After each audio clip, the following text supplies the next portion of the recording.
Quiero invitarlos esta mañana que me acompañen, que abran su Biblia o que prendan su celular. Esa es nueva, Albert. Esa es una nueva. Ya hoy tenemos la posibilidad de prender el celular y tener la Biblia, ¿verdad? Qué bueno. En Hebreos capítulo 6, versículo 9 al 20. Hebreos capítulo 6, versículo 9 al 20. Esta mañana he titulado este mensaje Una nueva oportunidad para avanzar. Y yo quisiera que pudiéramos orar a Dios esta mañana y darle gracias por la posibilidad de estar aquí y por la posibilidad de compartir con los hermanos, ¿verdad? Este mensaje. Gracias, Señor, por tu presencia esta mañana en este lugar. Gracias porque hoy podemos cantar con libertad, como lo hicimos ahorita. Podemos decir que tú eres quien tienes nuestros sueños. Los sueños son tuyos realmente, pero nosotros soñamos tus sueños. Te damos gracias porque colocas esa pasión y ese deseo en nuestro corazón para servirte todos los días, para estar aquí, para escuchar tu palabra. Háblanos a través de tu Espíritu Santo, Señor, en el nombre de Jesús. Amén. Amén. Qué bueno, hacía falta la hermana Elsa. Qué bueno verla esta mañana. Nos hacía falta su entusiasmo, su ánimo, nos motiva a nosotros también, ¿verdad? A veces uno está apagado y está la hermana Elsie ahí diciendo aleluya, y eso nos recuerda que somos cristianos, que tenemos gozo en nuestro corazón, ¿verdad? Y qué bueno que ella sacó fuerzas esta mañana, porque me he enterado que ha tenido días difíciles, pero qué bueno que sacaste fuerzas y estás con nosotros, y eso lo valoramos porque sé que haces un esfuerzo bien valioso. Yo quiero esta mañana compartir con ustedes un mensaje que hace unos meses, yo estaba como en una crisis existencial. Yo no sé si llegué a los 46 y empecé a ver como que ya la mitad del camino. Entonces dicen, miércoles, ya nada más me faltan como unos 30, unos 40, no sé. Yo creo que es bastante temprano, pero de todas formas me pasó eso. Y mis ganas de servirle a Dios, le comentaba a varias personas, les decía, mis ganas de servirle a Dios superaban las posibilidades. Y yo quería decirle, Señor, yo quiero servirte. Yo no quiero, ya me gasté los primeros 46. Me faltan unos poquitos más, me los quiero gastar en cosas que valgan la pena. Esa fue mi reflexión. Y yo le estaba diciendo a Dios, yo no quiero que los años que me quedan sean los mismos 46 que viví atrás. Yo quiero que sean distintos. Eso me pasó. Y peor, me puse a ver Facebook, fotos de cuando yo era más muchacho. Estaba en la propia crisis existencial. Y me puse a ver fotos de cuando era muchacho y dice, oye, este Jaime que está ahora no se parece ni 5 a ese muchacho que estaba allá. Qué desgracia, ¿cómo es posible que... y ayer escuchaba a alguien que decía, estaba viéndome Dios no está muerto 3. La pusimos la película, la puse con mi esposa y nos pusimos a ver, vamos a vernos esta película. Y una de las cosas que decían en los relatos es que la juventud estaba solicitando que la iglesia que quedaba dentro de la universidad la sacaran. Entonces la juventud dice, ha evolucionado tanto que no le hace falta una iglesia. A la juventud de este tiempo no le hace falta una iglesia. A la juventud de este tiempo le hacen falta otras cosas. Pero en algún momento de su existencia, yo no sé si cuando no sean tan jóvenes, les va a hacer falta la iglesia. Y la iglesia va a cobrar relevancia en sus vidas. Y entonces es bueno que nosotros estemos allí, ¿verdad? En esos momentos.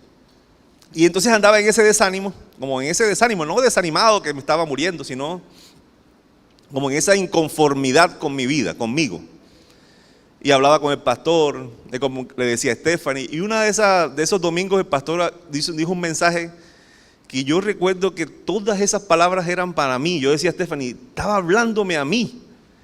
pero preciso, era una cosa muy centrada, muy y cada palabra era, yo miraba este video, eso es lo que nosotros hablamos. Ayer hablamos de eso. Y yo me empecé a buscar la Biblia en Hebreos. Hebreos no es un libro que te anime tanto, porque el escritor de Hebreos es un poco duro. La exhortación de los hebreos, de hecho él dice, perdonen que, no dice así, pero dice, perdonen que les hable así.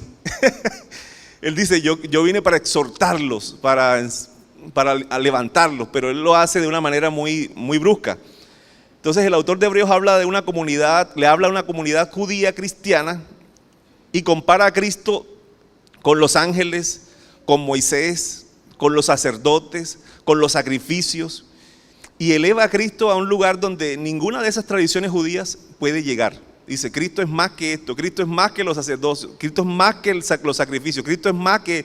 Entonces tú en la escritura de Hebreos te encuentras esa línea de escritura, una escritura que muestra, es escrito para judíos, pero que al mismo tiempo les dice, tienen un Cristo que supera, Cristo es la iglesia, Cristo es todo.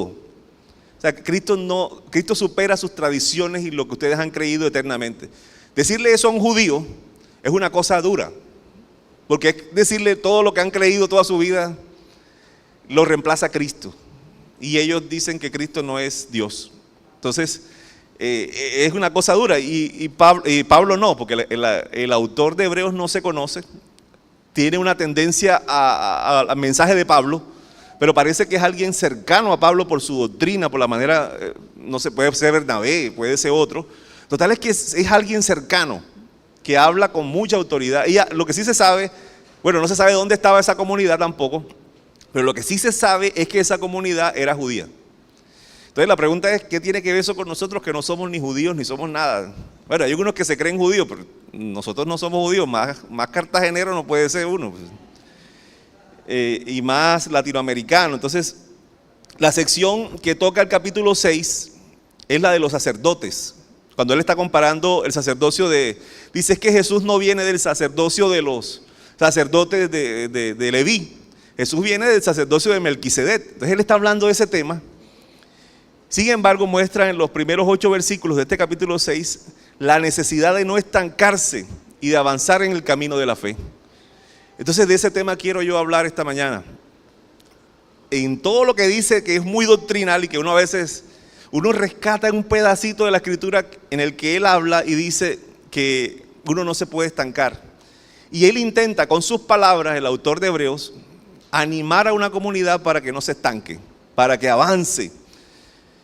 De hecho, al principio dice, por tanto, dejando ya los rudimentos de la doctrina, este es el versículo 1 del capítulo 6 de Cristo, vamos adelante a la perfección, no echando otra vez el fundamento del arrepentimiento, de las obras muertas, de la fe en Dios, de la doctrina del bautismo, de la imposición de manos, de la resurrección de los muertos y del juicio eterno.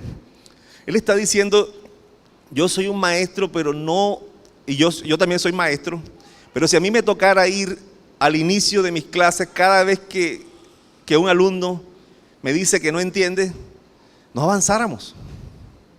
Complicado. Cuando tú terminas la clase y un alumno te dice, no entendí nada. No hay cosa más frustrante para un maestro que eso. Entonces la pregunta del maestro lógica es, ¿y qué fue el pedacito que no entendiste? ¿Sí? Digo que no te vas a repetir toda la clase. El cuento de ahora, profesor, necesito una tutoría. ¿Una tutoría de qué específicamente? No, una tutoría de todo el tema. Entonces tú lo miras, este tipo no valora el esfuerzo, ¿verdad? Él está sentado mamando gallo ahí sentado en su silla y dice, después le pido tutoría al profesor. Eso me enardece a mí, ¿no sabe?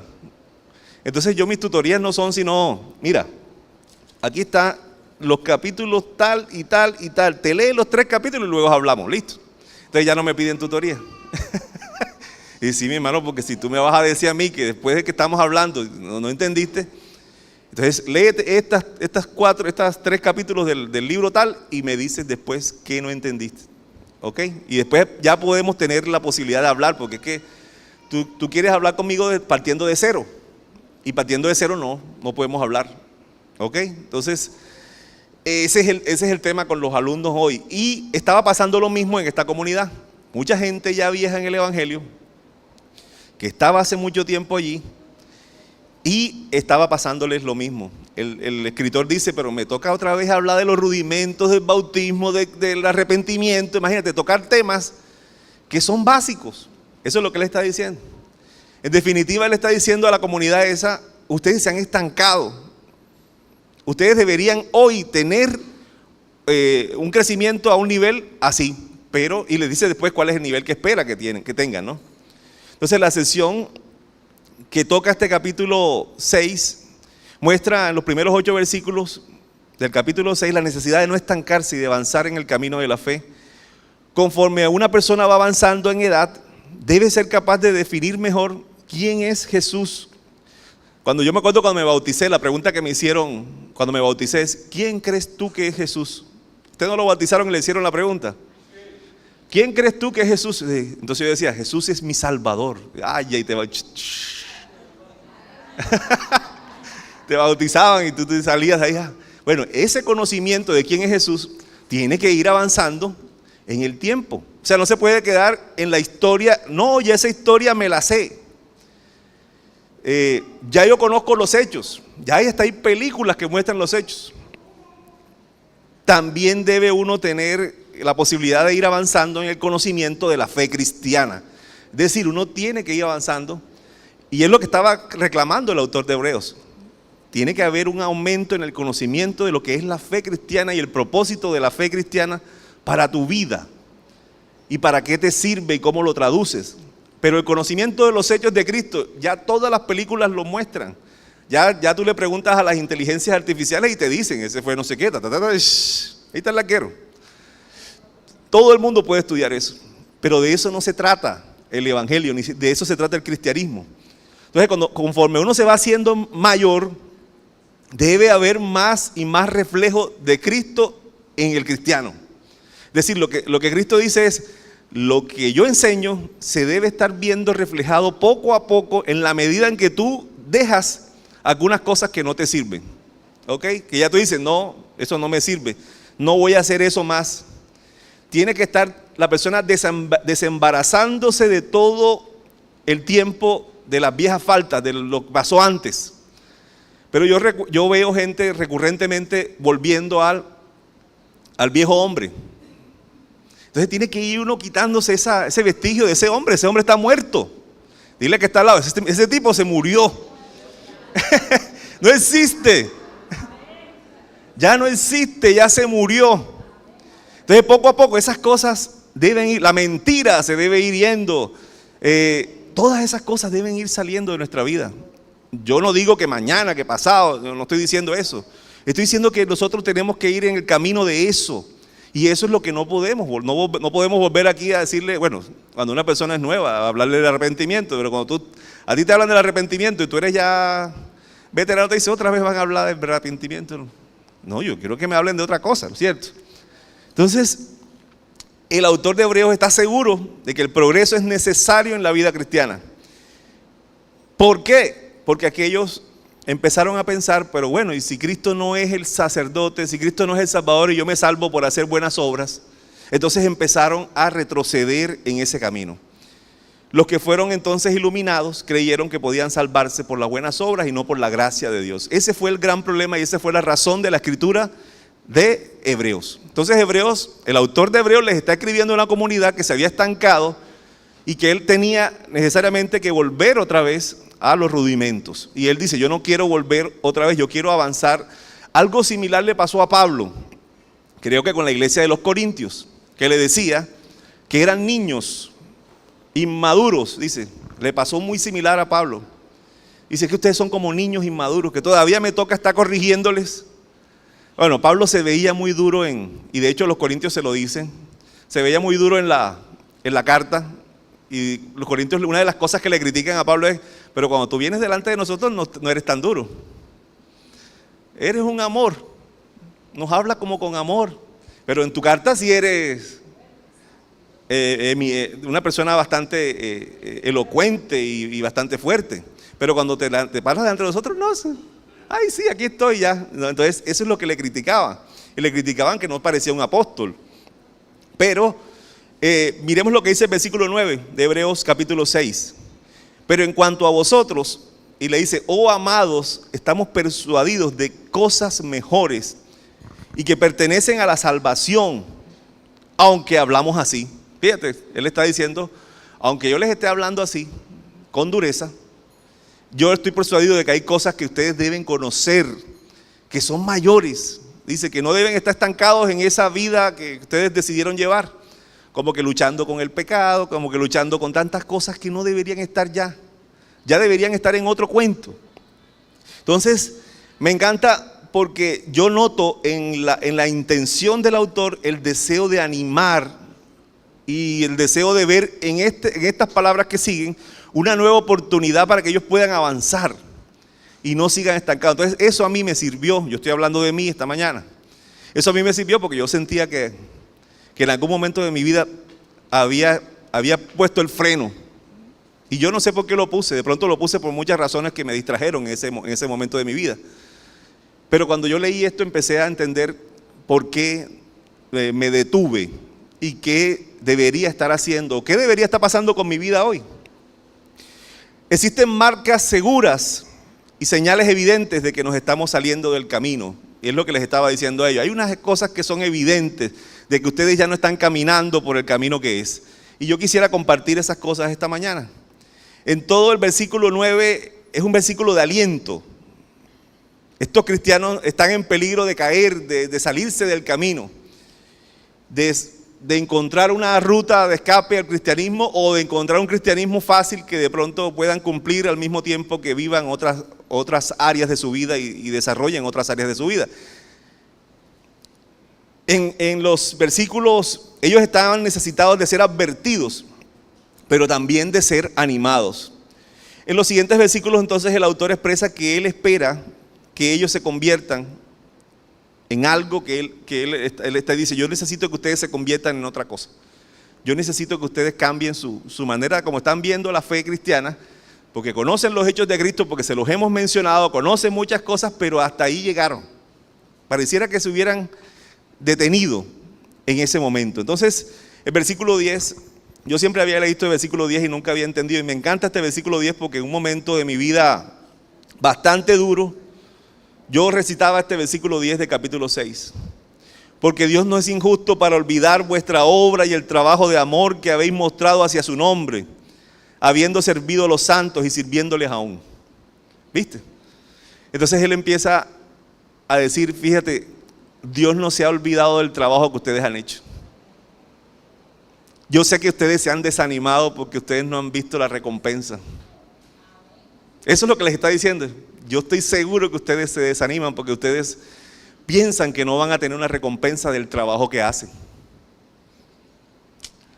Y a mí me encanta la ternura con la que el autor, con su amor, viene y coge a esta gente que se había estancado y las lleva hacia otro camino. Porque Dios no es injusto para olvidar. A mí me encanta este pasaje, porque yo me acuerdo de que lo leía en Leticia. Y yo decía, porque Dios no es injusto para olvidar vuestra obra y el trabajo de amor que habéis mostrado hacia su nombre.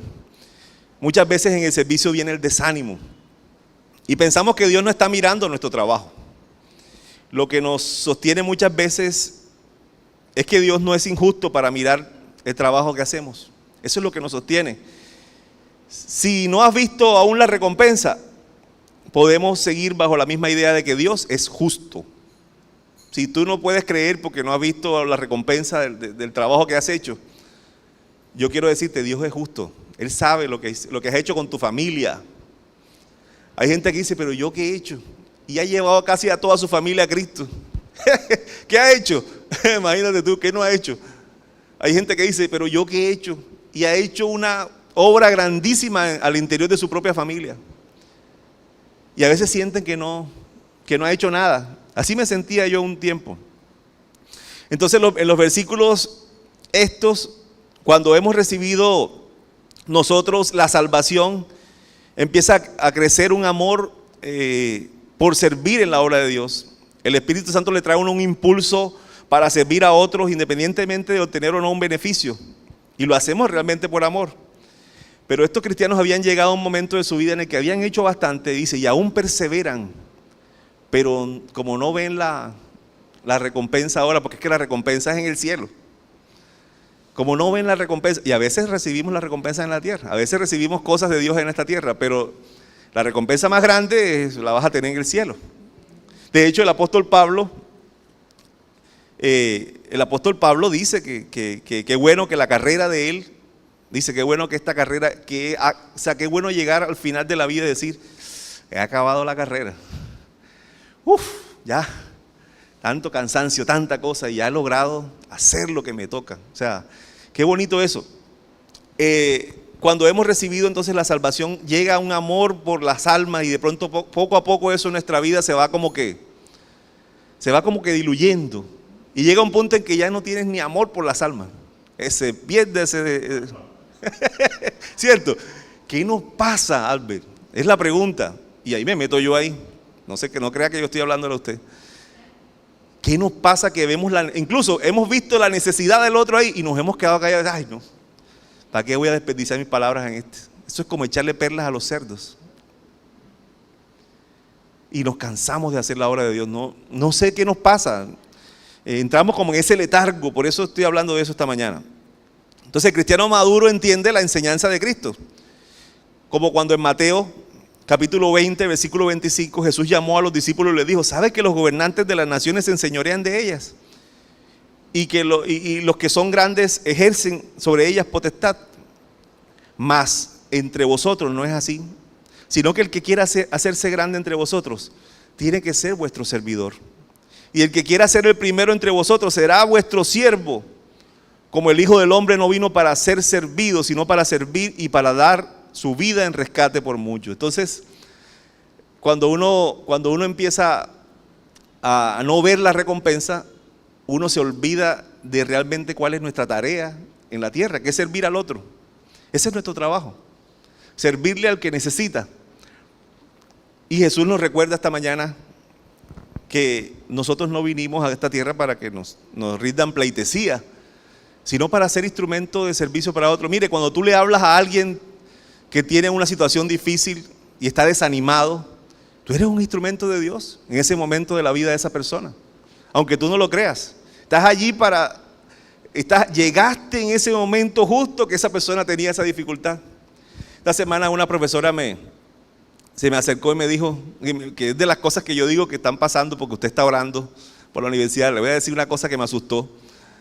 La profesora se me acercó y me dijo, es de esas profesoras que no son tan saludables. Tú has visto gente que te pasa al lado y no te saluda, pero no lo hace porque no. Yo entiendo que es que, no sé, piensa que no la vas a saludar o no sé. Entonces le pasa a uno al lado y tú dices, a veces me pasa al lado y casi me pisa y ni me saluda. Pero me sorprendió que fuera esa persona la que se me acercó y me dijo, profe, porque yo fui profesor de ella y ahora es profesora. Así estoy de viejo, imagínate. Entonces ella es mi colega, yo fui su profesor de enfermería. Entonces se me acercó, profe, yo tuve un sueño con usted y con su esposa. Y dije, ¿qué soñaste? Yo no sé. Yo estoy haciendo un procedimiento de fertilidad. Y usted era en el sueño que me estaba diciendo cómo era el proceso y cómo era la cuestión y todo eso. Pero dije, ¿pero por qué si el profesor no es especialista en eso? Qué raro. ¿Y ese sueño qué significará? De pronto que tú tienes, dijo Stephanie, de pronto es una cosa buena, que tú tienes una necesidad de que oremos por ti. Y que tú puedas concebir incluso a través de la ciencia. Ella dijo, oye, ¿verdad? Yo quisiera que usted orara, profe, que usted orara por mí, por esa situación. Esa situación me tiene, y una de las cosas que me recomendó, y bendito sea Dios el ginecólogo que la recomendó, el ginecólogo me dijo que yo tenía que estar tranquila, que yo no podía estresarme, o sea, que si yo quiero que esa vida produzca resultados allí, tengo que estar en paz y tener esa paz. Y entonces me encantó porque yo dije, entonces ella está buscando la paz que sobrepasa todo entendimiento. O sea que la iglesia sí es pertinente, la iglesia sí es necesaria en este tiempo. Y sabe que estos días que hicimos la reunión con los chicos en la universidad, fue de las primeras personas que me dijo, ¿dónde va a ser la reunión? ¿En qué salón? Y se sentó allí. Y ahí estuvo. Y dijo, la próxima semana vamos a traer unos estudiantes que ya yo tengo identificados. Los voy a traer a la reunión. Como yo soy la profesora, voy a decir, ustedes tienen que ir, porque estas son horas de bienestar y me van a firmar la hoja.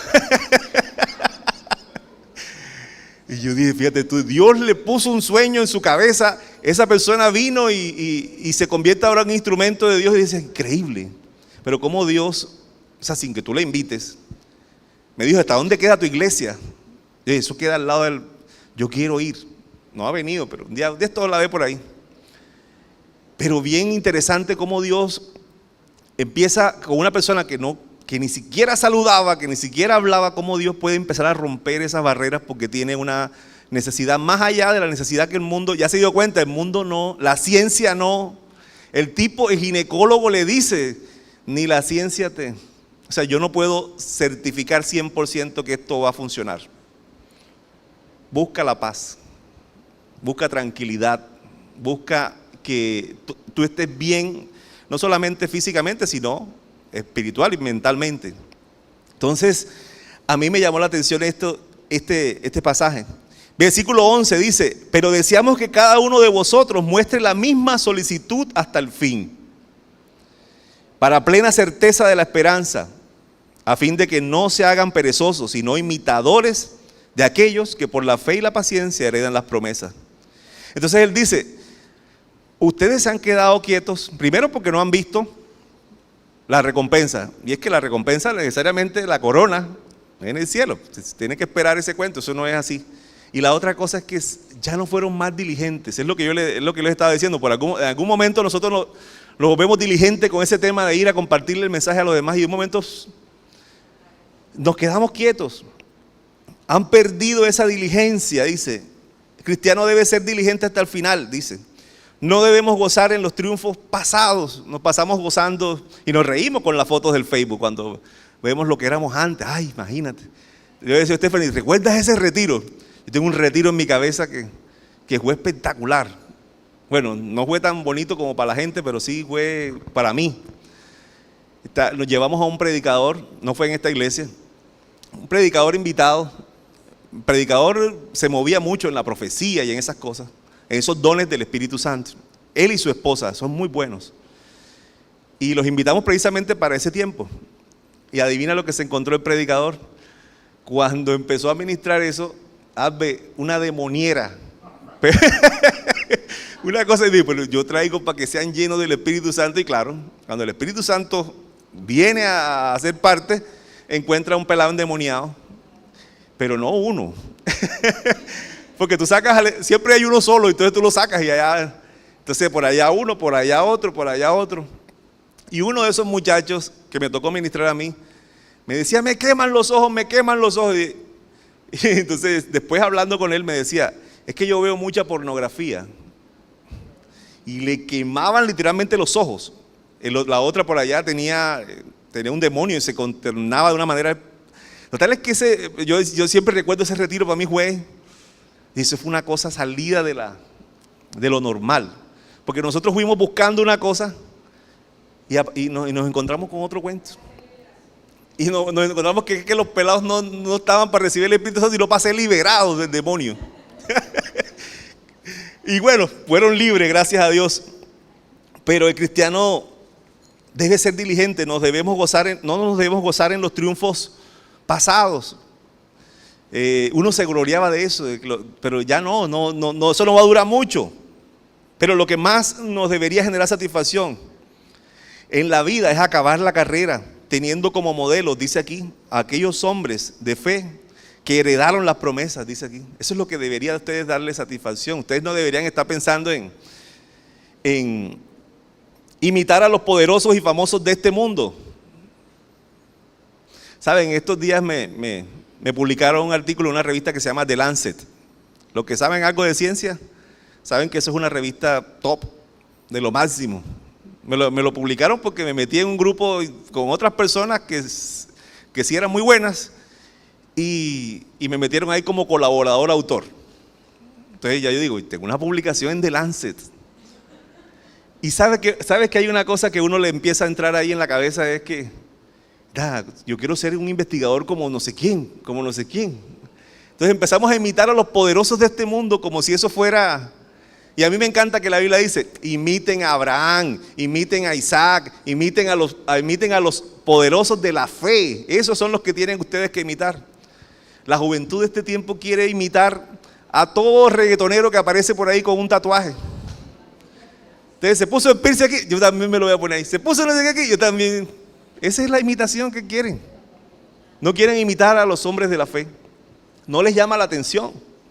Entonces, nosotros no queremos imitar a los poderosos de este mundo. Dice aquí, lo que nos genera realmente satisfacción, dice, sino que seamos imitadores de aquellos que por la fe, y dice otra cosa, y por la paciencia, me encanta eso, por la fe y por la paciencia, heredaron las promesas de Dios. Piensa como el apóstol Pablo. El apóstol Pablo lo estimó todo por basura, dice. Y al final de sus días pudo expresar, 2 de Timoteo 4:7, he peleado la buena batalla, he acabado la carrera, he guardado la fe. Dice, por lo demás, me está guardada la corona de justicia, la cual me dará el Señor, juez justo, en aquel día. Y no solo a mí, sino también a todos los que aman su venida. Entonces, qué interesante ese pasaje. Imiten, dejen de ser perezosos, dejen de poner su mirada en la gente que no tiene trascendencia en este mundo. Maluma, el otro y el otro se van a morir. La bichota se van a morir. Y no van a tener trascendencia en este mundo, ni en el otro. Entonces los chicos de ahora tienen elevados esos hombres. Versículo 13 y 14 y 15 dice, porque cuando Dios hizo la promesa a Abraham, no pudiendo jurar por otro mayor, juró por sí mismo, diciendo, de cierto te bendeciré con abundancia y te multiplicaré grandemente. Y habiendo esperado con paciencia, dice, alcanzó la promesa. El cristiano que es maduro y que no se ha quedado estancado, que está avanzando, está dispuesto a entregar todo lo que más aprecia, como Abraham, creciendo en paciencia. Abraham esperó 25 años, Isaac esperó 20 años, pero en ambos se ve un avance. No eran gente perfecta, gente que se equivocaba también. En ambos se ve un avance importante. Era gente que cometía errores, pero en ambos se ve un avance importante en su vida. En la medida en que avanzaban sus vidas, una evidencia de que se está creciendo en la fe. Y al momento de ir creciendo, la persona se vuelve más paciente. Yo creo que todavía no he ido creciendo tanto porque a veces me impaciento por cosas. Pero la gente, una de las cosas que le va pasando a un cristiano que cada vez va más avanzando, es que frente a diversas situaciones se va volviendo más tolerante. O sea, deja de ser tan inmediatista y se convierte en alguien que espera, porque él sabe que Dios le va a dar. No se desespera, sino que él espera. Tiene cuidado de no decir palabras que no debe decir. Dice Santiago, hermanos míos, tened por sumo gozo cuando se hallen en diversas pruebas, sabiendo que la prueba de vuestra fe produce paciencia. Entonces, cuando el cristiano es probado y está pasando por momentos difíciles, lo que debería estar pasando no es que se desanima y se va de la iglesia. Es todo lo contrario, que cada vez tiene más paciencia para esperar el tiempo. Esta semana un profesor le dijo a Stephanie, dile al profesor Jaime que no se desanimen. Dile que no se desanimen. Porque yo decía, yo no voy más para Barranquilla. Estoy cansado. Le dije a Stephanie, ya no quiero ir más. Y entonces me dice que el profesor dice, dile que no se desanimen, que el tiempo de Dios es perfecto. Y miércoles me salió pastor el profesor. Dile que él entiende, que no se desanime, que tenga paciencia. Y bueno, tendré paciencia.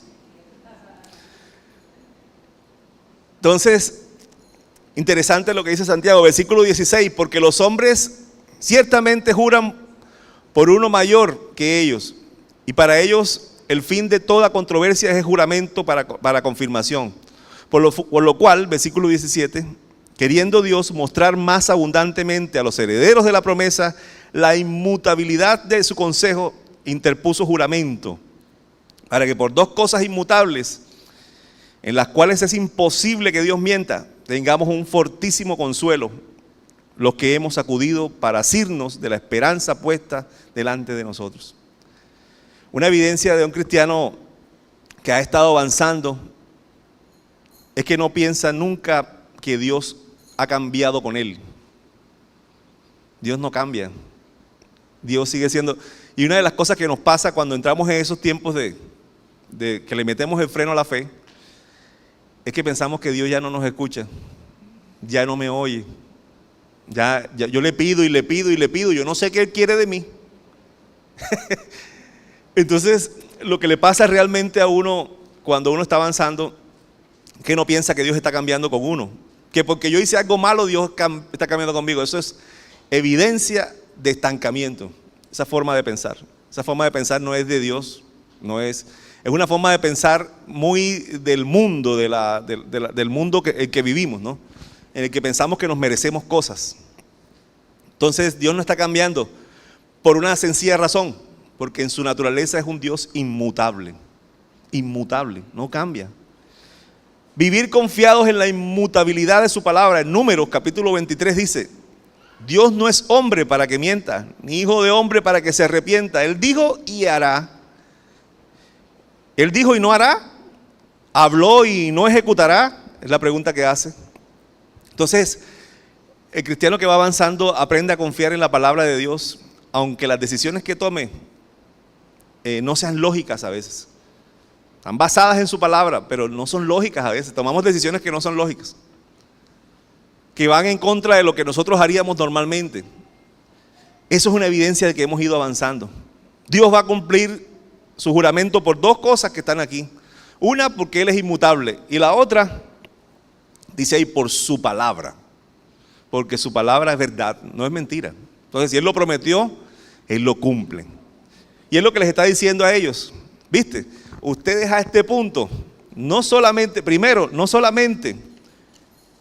deberían ser, a este punto ya deberían ser personas que no se desanimen o que no se desanimen porque no vean recompensa. Dos, a este punto ya deberían ser personas que no se desanimen porque no han visto la obra de Dios en sus vidas. Tres, ustedes deberían ser personas que deberían estar esperando en las promesas de Dios, así como los grandes hombres de Dios han esperado. Ustedes deberían ser personas que deberían confiar en la inmutabilidad de Dios y en su palabra. Y el versículo 19 y 20, con el que quiero terminar, dice: la cual tenemos como segura y firme ancla. Está hablando de la palabra, ¿cierto? Versículo 19. La cual tenemos como segura y firme ancla del alma. Esa expresión me encantó, nunca la había leído. Y que penetra hasta dentro del velo, donde Jesús entró por nosotros como precursor, hecho sumo sacerdote para siempre, según el orden de Melquisedec. Entonces, usted no necesita un ancla sino ¿cuándo se necesita un ancla en un barco? ¿Cuándo? ¿Cuándo en nuestra vida necesitamos un ancla? Dicen los marineros que es cuando hay tormentas, ¿no? Ponen el ancla para que el viento no arranque y se ancla en el suelo. Nuestra ancla está en el cielo, no está en el suelo. Pero dice que tenemos como segura y que ese fundamento es firme ancla del alma, que penetra hasta dentro del velo. Usted no necesita un ancla para los mares en calma. Usted necesita un ancla mientras más duro sea el clima. Más importante se vuelve entonces el ancla. Nosotros estamos anclados arriba en el cielo y estamos anclados para avanzar, no para quedarnos ahí estancados. Estamos seguros de que entraremos en la presencia de Dios por una cosa sencilla, porque Jesús entró como precursor. ¿Quién es un precursor? Un precursor es una persona que espera que otros lo sigan, que otros vengan detrás de él. Por eso él dice, Jesús entró como el primero. En otra dice, como primicia de los que durmieron, dice otro pasaje. Pero Jesús entró porque sabía que detrás venían muchos que lo seguirían y también iban a encontrar ese camino expedito. Entonces un precursor que avanza sabiendo que otros le van a servir, le van a seguir. Por eso es que dice que penetra hasta dentro del velo. Él no es un sacerdote como un sacerdote fuera del orden de los sacerdotes. Es un sacerdote fuera del orden de los sacerdotes. Él es un sacerdote distinto. No, los sacerdotes que actuaban antes no entraban como precursores, entraban como mediadores. Pero el precursor no es más que un representante. El precursor es alguien que entra y que lo siguen. Entonces, conclusión, un cristiano que no se ha estancado, le empieza a crecer un amor por servir a Dios. Por eso dice el pasaje que no se cansen de servir a Dios si no ven recompensa. Segundo, un cristiano que no se ha estancado es alguien diligente hasta el fin. Y aunque se goza de los triunfos de esta tierra, lo que más le genera satisfacción, ¿sabes qué es? Es acabar la carrera. Eso es un cristiano que no se ha estancado. Un cristiano que no se ha estancado es uno que tiene como modelos a los hombres de la fe, que no tiene modelos en este mundo. Cuarto, un cristiano que no se ha estancado es alguien que está dispuesto a entregar lo que más aprecia, creciendo en la fe para obtener la paciencia. Un cristiano que no se ha estancado es alguien que reconoce que Dios es inmutable y que no cambia con él. Y un cristiano que ayer me vi la película en la escena de Pedro en The Chosen cuando se hunde. Y esa escena maravillosa, ¿cómo la hicieron? El Pedro estaba como rabioso con Jesús y, bueno, en la película, ¿no? Y cuando va caminando todo bien, si eres tú, manda que yo vaya y después llora como un niñito abrazado a él diciéndole, no me sueltes, no me sueltes, no me sueltes, no me sueltes. No me sueltes, por favor. Me estoy ahogando, no me sueltes. Esa escena me conmovió mucho porque a veces estamos nosotros así. No me sueltes, Señor, no me sueltes. Yo sé que a veces me descacho, a veces me salgo del camino, a veces voy por acá y siento que me pierdo un poco de lo que tú quieres hacer, pero no me sueltes. Yo sé que tú tienes la posibilidad de otra vez enrumbarme. Finalmente, un cristiano que no se ha estancado es alguien que entiende que Cristo lo llena todo. Y Cristo es alguien que ancla su vida, o sea, alguien que ha anclado su vida, que en medio de la tormenta, Él está allí firme. Él sabe que las tormentas están, pero que no se mueve, que su barca no naufraga. La barca a veces hace agua, pero no se hunde, por alguna razón.